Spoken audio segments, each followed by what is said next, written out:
The long-awaited Part 2 of Honkai Impact finally arrived, and we're now 3 acts into the first chapter of the new story. While I can certainly see the direction they're trying to head in, I can't help but feel like the execution has been slightly lacking so far. Usually, I refrain from giving too much of my personal opinion because it's kinda subjective, but on a personal level, I've been feeling like the pacing of the story really wasn't what I expected out of Part 2. Being a game that has a long-standing history, I felt like they could have taken it up a notch right off the bat.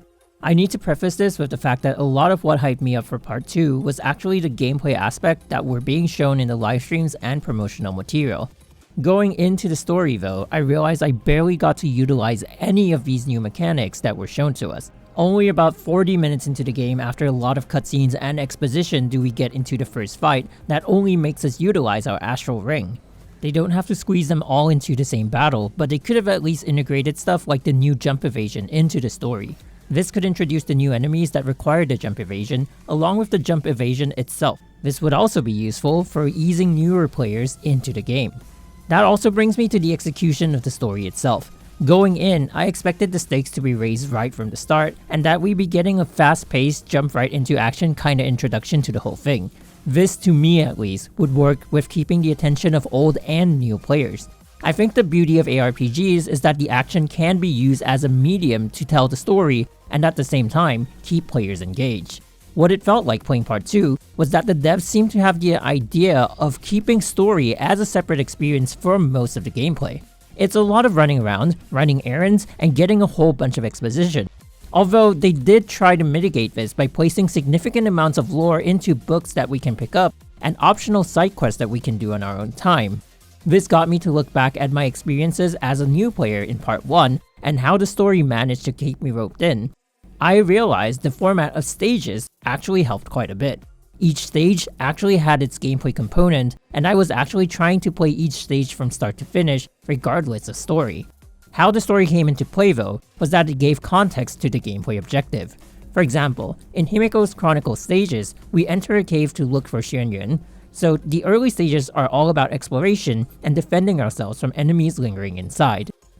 As we progressed in the story, we got to our objective, got to experience multiple unique combat scenarios, and had to escape the cave. And in one of the stages, we weren't allowed to attack any enemies, but were instead required to survive each section until the timer ends, forcing us to rely solely on evasions to survive. It all flowed nicely, gave us dynamic gameplay combat objectives, but also pushed the narrative forward. In Part 2, I guess they're trying to promote the open world aspect of the game.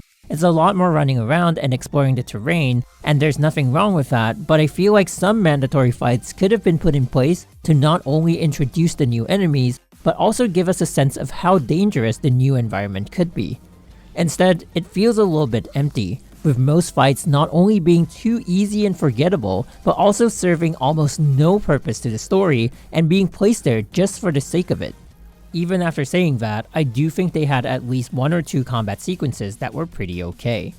Before we end off on story, I do also want to touch on the Amber Street situation. So I know in Part 1 we didn't really get to see a lot of civilians, and it felt like the world was kind of empty in the sense that we didn't know much of the population, but in Amber Street, they kind of overdid it. While it was nice to have a glimpse of the life in that part of Mars, I feel like we could have just done a mini quest that required us to say, acquire an item called Fear, and then turn it into some kind of resource that we could actually use in game, like maybe a food item that could be used for 30 stamina. Instead, we had to run around town, listening to multiple NPCs yap about things that ultimately didn't matter. With all that being said, I will say that the story itself is actually still intriguing, and if you look past the way it's being delivered, it's actually still pretty well written. I do feel, however, that the players who will find it easier to get attached to the story are the ones who have already had a lot of pre-existing knowledge of the lore. The characters so far are taking a while to get fleshed out, but I think the Dreamseeker is doing surprisingly well. Personally, I feel like leaving Earth and introducing interstellar travel is a step closer to showing us how Honkai Impact and Honkai Star Rail are linked, and that part is really holding my interest so far. In terms of gameplay, I think the meta is still progressing at a good pace, and while there are still some kinks to be ironed out, I still very much enjoy pushing for scores in the Abyss and the Arena. It's gonna be really exciting to see when we have more Part 2 characters in the mix and we can form more teams that are totally made up of Part 2 characters. Along with that, even though there's no news or hints whatsoever of something like that, I am hoping that they would produce a new permanent game mode like the Elysian Realm that would allow us to use the Part 2 teams and make good use of the new mechanics that they're trying to introduce so far. And that kind of concludes all the thoughts that I have about Part 2 so far. Just wanted to share it and see if people are thinking the same way. And since I'm not a new player to Honkai Impact, I can't really say how it looks to newer players, but I do think the story at this current pace is going to be a little hard to digest, especially for someone who is unfamiliar with the material. But of course, I can't say for sure, so do let me know how your experience with Part 2 of Honkai Impact has been so far. Are you a veteran player, or did you pick up the game for Part 2, or maybe you started at the end of Part 1?